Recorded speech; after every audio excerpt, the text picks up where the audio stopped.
শোচনীয় ফলাফলৰ পাছতে তৃণমূল কৰ্মীৰ ওচৰত সাংসদ গৌৰৱ গগৈ। বিজেপিয়ে নিজক সংশোধন কৰি উজনি অসমত ভাল ফলাফল কৰিলে। কংগ্ৰেছে নিজক সংশোধন কৰি বিধানসভা নিৰ্বাচনলৈ সাজু হ'ব।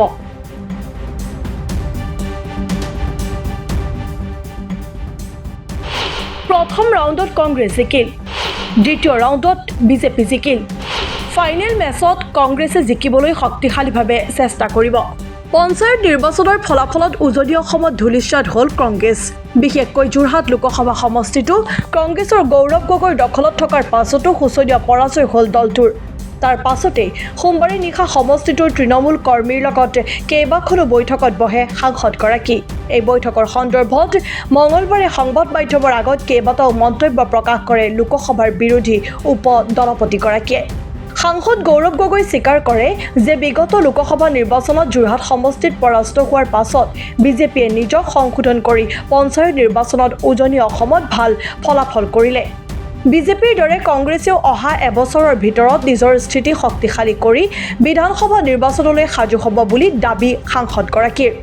লোকসভা নিৰ্বাচনক প্ৰথম পৰ্যায় আখ্যা দি তেওঁ কয়, প্ৰথম পৰ্যায়ত কংগ্ৰেছ জয়ী হ'ল, দ্বিতীয় পৰ্যায়ত পঞ্চায়ত নিৰ্বাচনত বিজেপি জয়ী হ'ল আৰু ফাইনেল মেচ বিধানসভাৰ নিৰ্বাচনত কংগ্ৰেছ জয়ী হ'বলৈ চেষ্টা কৰিব।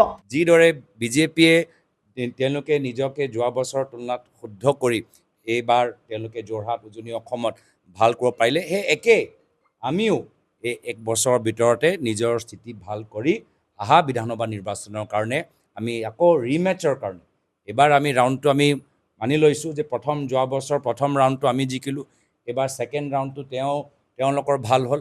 ফাইনেল যে ৰিমেটছ অহা বছৰ হ'ব, এই ৰিমেটছৰ কাৰণে একদম গোটেই জোৰ লগাই আমি ৰিমেটছটো জিকিবলৈ আমি চেষ্টা কৰিম। সাংসদ গৌৰৱ গগৈয়ে স্বীকাৰ কৰে যে ৰাজনীতিত পৰিৱেশ সদায় একেই নাথাকে। এবছৰ আগত উজনি অসমত পৰিৱেশ বেলেগ আছিল, বৰ্তমান পৰিৱেশ বেলেগ।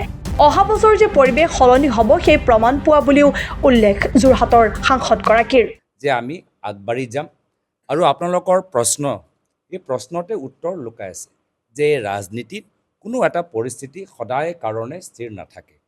এক বছৰ আগত ইয়াত আমাৰ উজনি অসমত পৰিৱেশটো বেলেগ আছে, এক বছৰ পিছত আজি বৰ্তমানৰ সময়ত পৰিৱেশটো বেলেগ।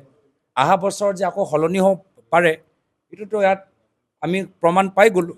যিহেতু এক বছৰ ভিতৰতে আপোনালোকৰ কোৱাৰ দৰে য'ত আমি বিভিন্ন পঞ্চায়তত আমি লোকসভা সময়ত আমি জয়লাভ কৰিলোঁ, আজি এক বছৰ পিছত ৰাজনৈতিক পৰিস্থিতি সলনি হৈছে।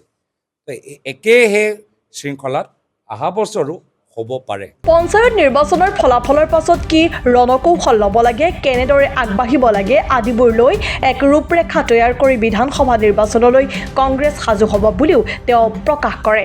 কিন্তু বহুতখিনি কথা ইতিমধ্যে আমি জানিব পাৰিছোঁ। আমি যোৱাকালিৰ পৰা আমি বিভিন্ন প্ৰাৰ্থীসকলৰ লগত আমি কথাবোৰ পাতিবলৈ আৰম্ভ কৰিছোঁ আৰু প্ৰাৰ্থীসকলেও নিজৰ কথাবোৰ মুকলিকৈ আমাক জনাইছে কি কৰাটো ভাল, কি কৰিলে আৰু ভাল হ'বগৈ। তো এতিয়াও আমি কেনেদৰে আগবাঢ়ি যাব পাৰোঁ তাৰ বাবে আমি এটা ৰণকৌশল আমি দেখা পাইছোঁ, আমি এটা ৰোড মেপ, এটা পৰিকল্পনা আমি দেখা পাইছোঁ আৰু সেইকাৰণে আমাৰ কাৰণে এটা ভাল ইংগিত যে আমি ক'ত যাব লাগে। আমি এদিনৰ ভিতৰতে আমি গম পাই গৈছোঁ যে নিজকে আমি কেনেদৰে শুদ্ধ কৰিব লাগে। যোৰহাটত সোমবাৰে নিশা তৃণমূল কৰ্মীৰে এখন বৈঠকত বহুদলীয় কৰ্মীয়ে সাংসদ গৌৰৱ গগৈৰ ওচৰত ক্ষোভ উজাৰে। এগৰাকী কৰ্মীয়ে অতি ক্ষোভেৰে সাংসদগৰাকীক উদ্দেশ্যি কয়, জনপ্ৰতিনিধিসকল স্পষ্টবাদী হ'ব লাগিব, বিপদৰ সময়ত আমাৰ ওচৰলৈ আহিব লাগিব, আমাক পৰামৰ্শ দিব লাগিব, আমি যাতে বেনাৰ পোষ্টাৰ বনাবলৈ ধনী মানুহৰ ওচৰত হাত পাতিবলগীয়া নহয়। অসমৰ মুখ্যমন্ত্ৰী হৈছিলে আমি তেতিয়াৰ পৰা 2001 চনৰ পৰা আজি হয়তো তাৰ আগৰ পৰা CSO বৰা ডাঙৰীয়াহঁতে আমাৰ তাৰ আগৰ পৰা কংগ্ৰেছ কৰিছে আৰু আমি 2001 চনৰ পৰা কংগ্ৰেছ কৰিছোঁ। একেখিনি মানুহ কিন্তু তাৰ লগত আমাৰ যুৱ প্ৰজন্ম আগবাঢ়ি আহিছে। আমি পুৰুষে বছৰে আমি জ্যেষ্ঠসকল মোহন চন্দ্ৰ বৰুৱা ডাঙৰীয়া নিচিনাসকল ক্ৰমান্বয়ে সমাজ জীৱনত সক্ৰিয়ভাৱে আগৰ দৰে শক্তিয়ে শাৰীৰিকভাৱে আগবাঢ়িব পৰা নাই, আমাক আগবঢ়াই দিছে। আমি আমাৰ পিছৰ প্ৰজন্মক আগবঢ়াই দিছোঁ। আমাৰ নিজৰ সামাজিক দায়বদ্ধতাৰ বাবে কংগ্ৰেছ ডাঙৰ অট্টালিকা বনাবৰ কাৰণে, ডাঙৰ দামী গাড়ী কিনিবৰ কাৰণে, আমি নিজৰ ঘৰ সংসাৰ মাটি বাৰী এইবিলাকৰ কাৰণে কংগ্ৰেছ কৰা নাই। আমি কংগ্ৰেছ কৰিছোঁ আমাৰ গাঁওখনৰ নামঘৰটোৰ কাৰণে, আমি কংগ্ৰেছ কৰিছোঁ আমাৰ ৰাস্তাটোৰ কাৰণে, আমি কংগ্ৰেছ কৰিছোঁ আমাৰ খোৱা পানী বিদ্যুৎ বিভাগ, আমাৰ উঠি অহা নতুন প্ৰজন্মৰ চাকৰি বাকৰি শিক্ষা দীক্ষা আৰু এখন সুস্থ সমাজ গঢ়িবৰ বাবে। ইয়াত থকা প্ৰত্যেকে আমি কোনেও আজি 25 বছৰ কংগ্ৰেছ কৰি আমি কোনো এটা মানুহ ধনী হ'ব পৰা নাই, কোনো ধনী হ'ব পৰা নাই। যোগেন গগৈ জিলা পৰিষদৰ সদস্য, আঞ্চলিক পঞ্চায়তৰ সভাপতি, মোহন বৰুৱা আজি পঞ্চায়তৰ সভাপতি, ইয়াত থকা কেইবাজনো আমাৰ কংগ্ৰেছ কৰ্মী জনপ্ৰতিনিধি হিচাপে আগবাঢ়ি গৈছে। সেইকাৰণে আজি তাৰিখতো আমাৰ নিচিনা মানুহৰ এইখন পঞ্চায়তত আজিও মানুহৰ মাজত জনসমাদৰ আছে। আমি প্ৰত্যেক ঘৰ মানুহৰ দুৱাৰ মুখত চকৰিয়াই কংগ্ৰেছক ভোট দিয়ক বুলি কোৱা আমাৰ সৎ সাহস আজিও আছে, কাৰণ আমি কাকো ঠগি নাই।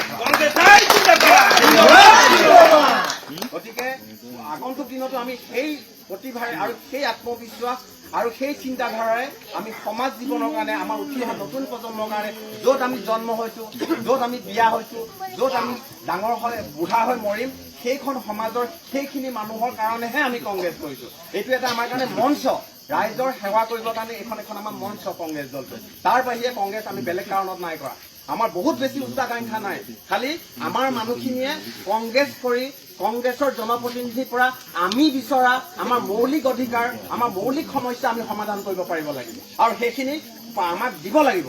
যিয়ে জনপ্ৰতিনিধি নহওক, কেৱল বিধায়ক, কেৱল সাংসদ, সেই অলংকাৰবোৰ লৈ বহি থাকিলে নহ'ব।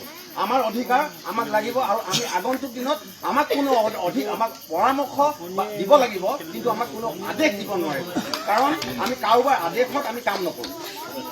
কাৰণ আমাক কোনো নোকোৱাকৈ আমি কংগ্ৰেছ কৰি আছোঁ।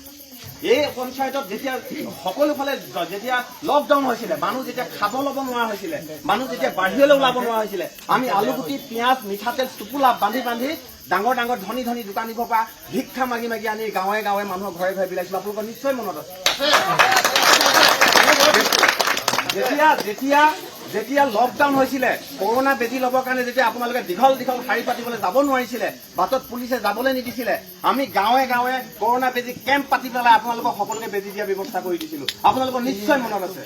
সেইবোৰ কৰিবৰ কাৰণে আমাক কোনোবাই পইচা দিয়া নাছিলে, কোনোবাই আমাক দৰমহা দিয়া নাছিলে, কাৰণ সেইবোৰ আমাৰ সামাজিক দায়বদ্ধতা আছিলে। আৰু সেইকাৰণে আজি তাৰিখত এই পঞ্চায়তখনত কংগ্ৰেছৰ বিজয় ধ্বজা জিলিকি আছে আৰু জীয়াই আছে। এইখিনি মই আপোনালোকক নিবেদন কৰিলোঁ। খুব আন্তৰিকতাৰে আপোনালোকক ধন্যবাদ জনাইছোঁ, কৃতজ্ঞতা জনাইছোঁ যে সকলোতে ধূলিচাত হৈ যোৱাৰ পাছত আপোনালোকে অন্ততঃ আমাৰ এই সন্মানখিনি ৰাখিলে। আৰু এটা কথা, এই নিৰ্বাচনৰ ফলাফলৰ পৰা সম্পূৰ্ণৰূপে স্পষ্ট হৈছে যে কঁঠাল বা এই কি কয় দমকল বা এই দুখিলা পাত, এই এৰোপ্লেন নহয় পেলাই যদি হাত হ'লহেঁতেন, এইখন পঞ্চায়তৰ 10টা ৱাৰ্ড মেম্বাৰ জিকিলেহেঁতেন, কাৰণ জিলা পৰিষদৰ মেম্বাৰগৰাকীয়ে 7টা ৱাৰ্ডত এইখন পঞ্চায়তৰ পৰা জিকিবলৈ আগবাঢ়ি গৈছে।